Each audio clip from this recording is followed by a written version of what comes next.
آپ نے اپنے پاس سے فرض کر لیا کہ اس بندے نے توہین رسالت کی تھی. ہرگز توہین رسالت نہیں کی تھی.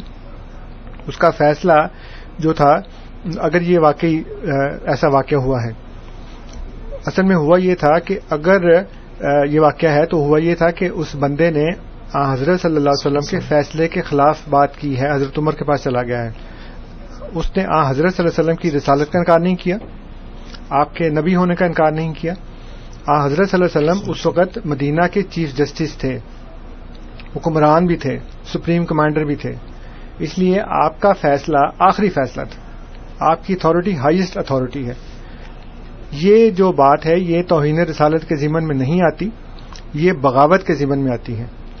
آج اگر کینیڈا کی سپریم کورٹ کا فیصلہ کو ماننے سے انکار کر دے گا تو حکومت کیا کرے گی اس کے ساتھ؟ اس کو نکال دے گی یہاں سے, اس لیے کہ ایک سزا دے گی نا اس کو. اس لیے کہ سپریم کورٹ جو ہے وہ ہائیسٹ اتھارٹی ہے, اس کے بعد کوئی نہیں ہے. اس بندے نے حضرت صلی اللہ علیہ وسلم کے فیصلے کے خلاف حضرت عمر سے کہا کہ آپ بتائیں. چنانچہ وہ توہین رسالت کا قصہ ہے ہی نہیں. مولویوں نے آپ کو کہا توہین رسالت کا قصہ ہے. ابھی میں نے شروع میں پروگرام میں یہی بیان کیا کہ اپنی عقل استعمال کر لیا کریں, اپنی آنکھیں استعمال کر لیا کریں, اپنے کان استعمال کر لیا کریں, اور یہ دیکھیں کہ کہاں توہین رسالت اس نے کی. کس جگہ لکھا ہے کہ اس نے نبی کریم صلی اللہ علیہ وسلم کو نعوذ باللہ گالیاں نکالی یا آپ کی شان میں گستاخی کی؟ کہیں لکھا کسی جگہ کے اوپر؟ صرف یہ ہے کہ وہ مدینہ کی اسٹیٹ کی ہائیسٹ اتھارٹی کے خلاف اپیل کرنے حضرت عمر کے پاس چلا گیا. تو انہوں نے کہا تم کون ہوتے ہو ہائیسٹ اتھارٹی کے خلاف مجھ سے اپیل کروانے والے؟ چونکہ یہ بغاوت کا جرم ہے اس لیے اس کو مار دیا. اور اس کے بعد یہ انہوں نے کہا کہ انگریزوں کا قانون تھا. بالکل انگریزوں کا قانون ہے, ہم بھی اس کے حامی ہیں, اور جب بنا تھا تو ہم نے بھی اس کی حمایت کی تھی. لیکن ہم یہ کہہ رہے ہیں کہ اگر آپ نے یہ سزا رکھنی ہے تو پھر تمام بانیان مذاہب اور تمام مذاہب کی مقدس شخصیات کے خلاف اس قانون کو استعمال ہونا چاہیے. آپ کو کھلی چھٹی ہے کہ آپ جماعت احمدیہ کے بانی کو جو مرضی کہتے رہیں. آپ کے ملک میں پاسپورٹ بنانے کے لیے وہاں پہ لکھنا پڑتا ہے کہ میں مرزا غلام احمد کو جھوٹا سمجھتا ہوں, نعوذ باللہ من ذالک. بالکل ٹھیک. تو آپ کے جذبات ہیں, ہمارے تو جذبات ہی نہیں ہیں. ہم تو انسان ہی نہیں ہیں, ہمارے جذبات مجروح ہی نہیں ہوتے, ہمیں تکلیف ہی نہیں ہوتی. آپ وہاں پہ ان کو کذاب دجال جو مرضی کہتے رہیں. آپ کی پرنٹ میڈیا کے اندر, آپ کے الیکٹرانک میڈیا کے اندر, ہر جگہ کے اوپر وہاں پہ حضور کی توہین ہوتی ہے, اور آپ کو کوئی فرق نہیں پڑتا. اس لیے کہ صرف آپ انسان ہیں, باقی تو دنیا میں انسان بستے ہی نہیں ہیں. تو آپ کے جذبات مجروح ہوتے ہیں, ہمارے نہیں ہوتے. اس لیے جو بھی ہو رہا ہے یہ اللہ تعالیٰ کی طرف سے ایک سزا ہے جو آپ کو مل رہی ہے کہ آپ کے ملک کے اندر اس وقت خانہ جنگی ہے اور آپ کے بندے آپ کے بندوں کو مار رہے ہیں.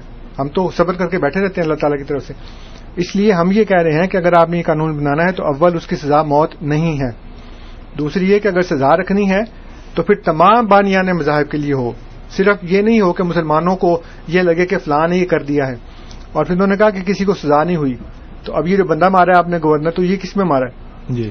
اور پھر آپ نے کورٹ کے اندر جا کے کچہری کے اندر کھڑے ہو کے لوگوں کو, مسیحیوں کو مارا ہے, تو وہ کس نے مارا ہے؟ یہ مطلب نہیں کہ گورنمنٹ نے سزا نہیں دیا, کورٹ نے سزا نہیں دی. وہ یہی کہہ رہے ہیں نا کہ گورنمنٹ سزا نہیں دے رہی جی, تو اس لیے ہم قانون ہاتھ میں لے رہے ہیں. ہم قانون ہاتھ میں لے رہے ہیں. وہی کہنا ہے کہ یہ اسی کا نتیجہ ہے کہ آپ نے ان کو, یہ ایسے عناصر کو آپ نے خود پروان چڑھایا اپنے ہاتھ سے. اور دوسری بات یہ ہے, آخری بات, کہ اللہ تعالیٰ اس دن کے دیکھنے سے پہلے ہمیں موت دے دے جبکہ ہم نبی کریم صلی اللہ علیہ وسلم کی شان میں گستاخی کریں. قتل قادیانی کرتے ہیں تو کرتے ہیں, نعوذ باللہ من ذالک. ہم سوچ بھی نہیں سکتے اس بارے میں کہ ہم حضرت صلی اللہ علیہ وسلم کی شان میں یا اسلام کی شان میں کسی قسم کی گستاخی کریں. جی بہت شکریہ انصر صاحب, اور آپ نے ماشاءاللہ خاطر خواہ جواب دیا ہے تمام چیزوں کا. ہمارے ساتھ اس وقت کافی کالرز ہیں. یہ موضوع جو آپ نے آج چھیڑا ہے وہ ایسا ہے سینسٹیو کہ اس میں بے شمار کالز ہیں جن کو ابھی ہم نہیں لے سکتے ہیں. پروگرام کا شام کو فون کر. بالکل, میں یہی کہنے لگا تھا کہ تمام کالر سے درخواست ہے کہ وہ ہمارے جو 10 سے 12 پروگرام ہوتا ہے 5:30 AM پہ, اس میں شامل ہوں اور اس میں کالز کریں. آج انصر صاحب اس موضوع کو لے کے آئیں گے, اور اسی چیز کے ساتھ کیونکہ وقت ہمارا انتہائی مختصر ہے, میں اپنے مہمان آصف خان صاحب اور انصر رضا صاحب کا شکریہ ادا کرتا ہوں کہ وہ آئے اور انہوں نے سوالات کے جوابات دیے.